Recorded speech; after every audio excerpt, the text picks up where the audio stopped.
Hey guys, welcome back to Joko Yo, and very excited to start a new year with a new set of stories and ways of looking at where we are from and where we live currently, and maybe even where you want to live someday, don't know.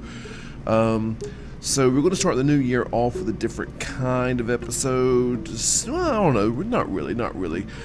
Some of you might find some of this stuff a little bit boring, but I mean, you can find anything boring if you want to. But this one is going to concern itself with not so much history, although there's some of that, but maps. And if automatically you start thinking, oh my gosh, a whole podcast about maps, and I'm like, yeah, pretty much. But stay with me, you might like it. So, geological research has proven that all of Johnston County has been underwater at some point, or under sea at some point in time in Earth's history.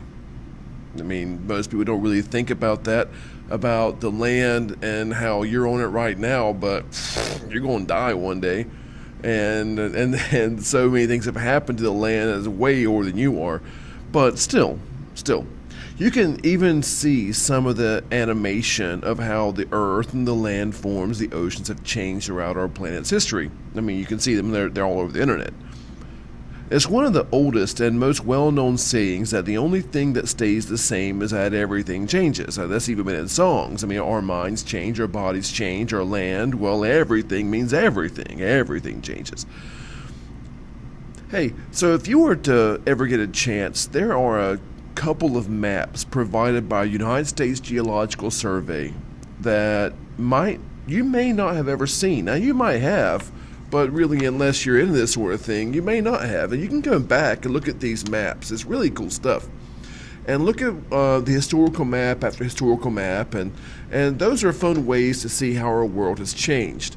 It's possible that the earliest drawn map depicting at least a portion of Johnston County dates back to around 1440. And for those of you keeping count, that's several hundred years ago, and 52 years before Columbus. It's called the Vinland map.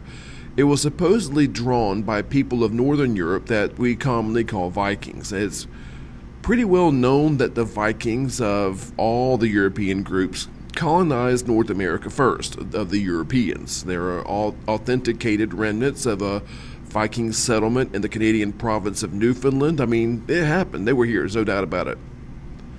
So the reason I say supposedly is because the authenticity of this map that they apparently drew, it is in question even if the Viking settlements are not. Now, if this map, this Vinland map, is authentic, it shows extensive Viking knowledge of land and water forms 200 miles inland from the East Coast. That would include Johnston County. It would also rewrite the area's history of European exploration and settlement. That's neat. And speaking of old maps of, around Johnston County, there's a guy named Girolamo de Verrazzano. You may have heard the name before if you're from New York, maybe with the bridge. He's from Florence, Italy, way back again. He mapped the coast for France and in 1524, as did John White and Thomas Harriot in 1585 and in 1590 for the English when they were attempting to establish and settle the site that would eventually be known as the Lost Colony. So then after that point, when you see European exploration and the map making began to heat up for the area after the settlement of Jamestown in 1607. People get here, it's easier to map if you're here. So we see a preponderance of map making, a lot of maps that began to pop up after the settlement of Jamestown. But there's an issue here. All of these maps only go back about 600 years at most, when North America has been populated by people for easily over 160 times that long, meaning there were 166 100-year periods here all of European settlement from the Vikings of North America to the unbelievable power of the United States today could have chronologically fit within the time that humans are known to have inhabited North America 160 times.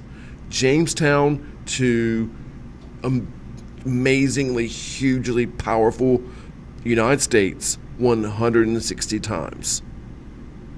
There's been time for that. Of course, the technology was not there to make that happen. All of the maps that have ever been drawn by European society or European-inspired society in, one of those 160-year periods. So, in my head, I can hear someone say, well, what about the other 159 periods? If people have been here 160 times longer than Europeans colonized North America, how come all those other people didn't make maps too? They had 159 more times longer than Western Europeans. Yeah, okay, point taken. But they didn't have paper or the technology to make paper. You see, goes like paper, like gunpowder and steel making and saddles and stirrups. They got to Europeans through trade over land with China over centuries. The Native Americans had not benefited from that relationship because, China is, like in China. And where China and Europe are connected by land, there's no such connection between North America, South America, and Asia. So you'll have to kind of forgive them for not, writing stuff down or making maps or developing written languages if you can't write stuff because you don't have paper. They do have very sophisticated spoken languages, bunches of them. But, paper. And of course you wouldn't, if you don't have paper, you're not going to have something to write on that paper because there's no need for the technology for pencils. So any maps of North Carolina have to be pieced together from told stories and written records about the Native Americans from the perspectives of other, mostly European-based people. That's our problem. Most of the stories and most of the written accounts are from somebody else, not the Native Americans. So, hey, imagine how your own story would be interpreted if it were told by people and written by people that didn't really want you around. So, any accurate or semi-trustworthy and bias-free,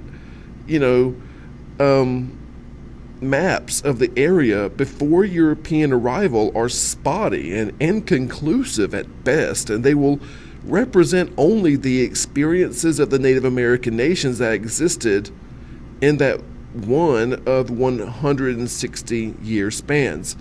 So, at the time Europeans arrived, Johnston County, not all of North Carolina, just Johnston County, was home to 4 nations. The Tuscarora from Smithfield eastward, the Lumbee were up in Johnston County too, from 4 Oaks southwest into Benson area, and extending to the modern Johnston-Harnett border. The Kahari were here on the southeastern edge of Johnston, headed, if you head towards Sampson County, with the rest of Johnston being Catawba. There are 3 very different languages that were spoken in Johnston before Europeans, before their written records, and before their maps. So how do we know without maps that they were here? Well, artifacts, things they left behind, and that's pretty much what we have to go on. See, having only artifacts means that people have got to do a lot of educated guesswork, but it's still something. And like a few years ago, like those fossils that Marvin Underwood found on his family farm just north of Benson a few years ago. And in case you don't remember that, Mr. Underwood found petrified wood, dinosaur remains, and prehistoric, way prehistoric shark teeth. But the most telling thing about the find was that he discovered was ancient whale bones, again in those shark's teeth, and petrified ocean-dwelling shellfish. What are fossils from the ocean doing in a field in Johnston County? Well, from the U.S. Geological Survey has put together those maps that, while unrelated to fossil finds, can help us piece together puzzles like this. When you look at Johnston's topographical maps put together by the USGS, you can see that Johnston County's elevation differs widely from the northwest near Clayton to the southeast near Meadow. Clayton is Johnston's highest point, and Meadow is its lowest. What's more, the topographical map showing elevation also shows us that the area that the land where Mr. Underwood found the fossils sat on is lower than the land on either side of it, almost like a riverbed. Another USGS map that is especially helpful is the soil type map. The majority of Johnston's dirt, so to speak, is either clay, loam, or sand and variations thereof, but mostly loam. Loam soil is richer in organic and is more nutrient dense than the others. In order for soil to be dense in organic materials, living things either had to decompose there once dead, or they died somewhere else, and the rich soil that was left behind was washed somewhere else, thereby calling it's called sedimentary material. Either way, if it's rich in organic materials, that means it used to be part of something else that was alive. Riverbeds are full of sedimentary material. Mr. Underwood's fossil find was in rich soil based on the soil type map. So what conclusions can we draw from these different, services? Well, that the spot where Mr. Underwood found the ocean fossils was, you guessed it, under the ocean. In particular, it was in an ocean channel. The area, if you live in Johnston County, that you live on was lived on by at least 3 different Native American nations, probably hundreds more over time. Along with them and before them, animals that are no longer here, like bison. And before that, sharks, whales, and all sorts of ocean creatures. You can't tell many specifics about an area without written records, but you can get a big picture. Now, getting those written records requires a certain set of technologies, again, perseverance and a need for them. Like, if you're running away, a map would help.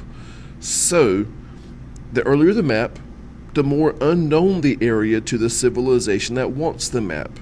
The more unknown, the more potentially dangerous, and that requires a high degree of courage on the part of the explorer. And so, this is sort of an introduction into next week's, where we're going to go into some of Johnston's earliest map makers.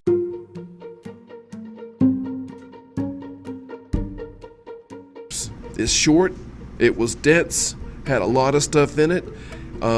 We went all the way back to the dang dinosaurs, so that was fun. Next week, we're going to talk about how maps can get you in crazy trouble. And y'all, it's been fun. Can't wait till next time. Be good.